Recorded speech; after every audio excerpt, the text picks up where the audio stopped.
Enfin, le printemps arabe, ceux qui suivaient avec joie sur Facebook les événements en Tunisie, cliquent-ils toujours sur « j'aime » à propos des résultats des dernières élections? Ceux qui, il y a peu, commentaient favorablement la chute de Kadhafi en Libye sur Twitter font-ils des commentaires aussi positifs sur la nouvelle tolérance de la polygamie? La charia est-elle compatible avec les valeurs de l'Union européenne? Vos questions aujourd'hui à l'un des journalistes les plus réputés d'Italie, maintenant membre du Parlement européen et fondateur du parti Io Amo l'Italia. Magdi Cristiano Alam, buongiorno. Buongiorno. Merci d'être avec nous. Tout d'abord, une question sur l'actualité. Beaucoup de questions écrites, on n'a pas de questions vidéo là-dessus, sur les violences contre les Coptes en Égypte. Trois périodes cette année où il y a eu beaucoup de morts. Les Coptes qui représentent jusqu'à 10% de la population égyptienne. Je suis heureux que récemment le Parlement européen ait approuvé une résolution qui condamne les massacres, les discriminations, les persécutions envers les chrétiens coptes en Égypte, en s'engageant pour la première fois à intervenir et sanctionner le gouvernement égyptien. Quels sont les genres de sanctions ? Les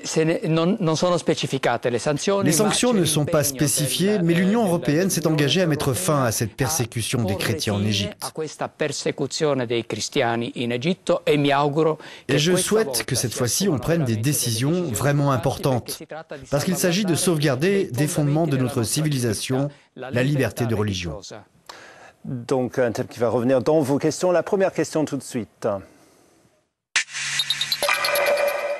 Êtes-vous inquiet de l'introduction de la charia dans certains pays ayant participé au printemps arabe? Ce n'est pas ce qu'on attendait quand on voyait tout le printemps arabe, du moins vu d'Europe. Mais est-ce qu'on a la même vision en Europe que vous qui êtes né en Égypte, que sur place, sur la charia? Le problème de ces populations, ce n'est pas tant la démocratie ni la liberté, mais c'est la pauvreté et l'emploi. Nous nous sommes trompés en croyant qu'ils avaient d'autres attentes. Aujourd'hui, nous découvrons que des islamistes sont au pouvoir et que certains régimes disent qu'ils veulent la charia comme référence. Donc je crois qu'il est grand temps d'arrêter de croire que les élections correspondent à la démocratie. Elles ne sont qu'un instrument de la démocratie et il faut demander à tous ceux qui participent aux élections de partager les valeurs qui sont à la base de la démocratie. Est-ce que cela vous énerve parfois que nous, on essaie d'imposer nos valeurs, nos mots, la démocratie sur d'autres civilisations? Nous n'imposons rien parce qu'il s'agit de valeurs fondamentales de notre humanité. Quand nous parlons de droit à la vie, quand nous parlons de dignité de la personne, quand nous parlons de liberté de choix, nous parlons de valeurs absolues et universelles. Ok, une deuxième question dans iTalk. Bonjour, je m'appelle Jacques et je suis français. Donc voilà ma question, c'est à propos de ce qui s'est passé il y a 2 jours à Paris. Que pensez-vous de la bombe, parce qu'on peut appeler ça comme ça, qui a été jetée dans les locaux du journal Charlie Hebdo, qui avait osé changer son titre en Charia Hebdo? Ce n'est pas la première fois que les extrémistes musulmans se montrent intolérants vis-à-vis de la liberté d'expression. Je crois qu'en Europe, on devrait commencer à exiger le respect des règles de la part de tout le monde. Ces règles impliquent des droits pour tous, sans discrimination, mais aussi des devoirs qui doivent être honorés par tout le monde, sans aucune exception, y compris les islamistes. Vous devez le savoir, eux ils disent qu'il y a une loi beaucoup plus forte que tout ça, la loi de Dieu, le respect de la religion. Nous sommes dans un État libre et démocratique. Donc si par exemple on s'acharne sur le christianisme, si on insulte l'Église, la foi chrétienne, le pape, rien ne se passe. Et on dit que tout cela relève de la liberté d'expression. Mais par contre, si on attaque et on critique l'islam, le prophète Mahomet, alors cela est considéré comme un outrage qui doit être payé par le sang. Et cela est inacceptable. Une autre question. Oui, salam alaikum wa rahmatullahi wa barakatuh. Mais salut à ceux qui suivent la guidée. J'avais une question, c'était est-ce qu'on peut être musulman et démocrate? Parce que je vois de plus en plus de personnes qui se disent musulmans et démocrates. Donc moi, je sais très bien, dans mes convictions religieuses, qu'on ne peut pas. Parce que le seul créateur est le législateur qui est notre créateur, et on ne peut pas être musulman et démocrate. Et je vois de plus en plus de personnes qui ont préféré la démocratie à la charia d'Allah. Vous voyez, c'est un thème qui est revenu. On prend les mêmes questions, mais il y a beaucoup de questions là-dessus. Je remercie Jean-Louis pour son intervention, car cela doit nous aider à comprendre en Europe que nous devons faire en sorte que tout le monde respecte la démocratie, indépendamment de la foi de chacun. Il faut dire clairement à ces islamistes, à ces intégristes musulmans, que l'Europe est une terre d'accueil pour tous, que nous ne discriminons personne, mais à condition que tous ceux qui choisissent de vivre en Italie, en Europe, le fassent tout en respectant les valeurs fondamentales de notre vie en commun, y compris la liberté religieuse. Vous avez même risqué un peu votre vie suite à certaines déclarations. Vous êtes entouré, même ici, pour les missions de garde du corps. Pourquoi vous prenez ces positions ? Parce que je crois qu'il est temps d'affirmer qu'il est notre droit et notre devoir de dire la vérité, en sauvegardant, coûte que coûte, la liberté. Si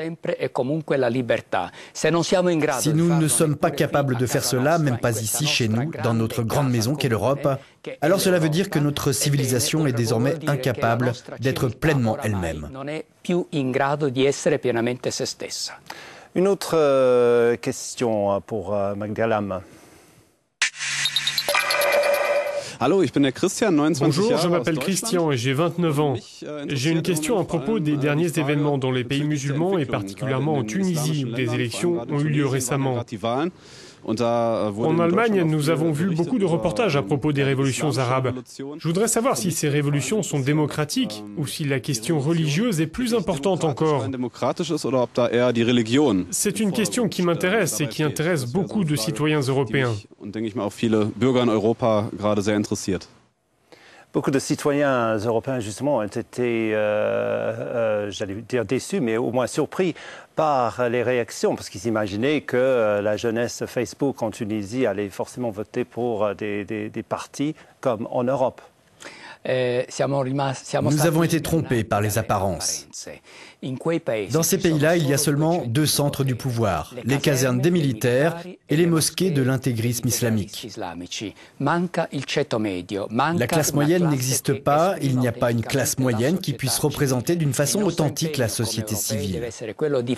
En tant qu'Européens, nous devons nous engager pour favoriser la naissance d'une classe moyenne dans le but d'avoir une véritable démocratie. Je suis préoccupé par ce qui est en train de se passer en Tunisie avec la victoire des intégristes. Historiquement, quand les islamistes prennent le pouvoir, ils ne le quittent jamais pacifiquement. Une dernière question pour Magdalam, ici dans iTalk. Bonjour, mon nom est Lina et je voudrais savoir ce que vous pensez du fait que la Palestine soit désormais membre de l'UNESCO. Et maintenant se pose la question de son entrée aux Nations Unies.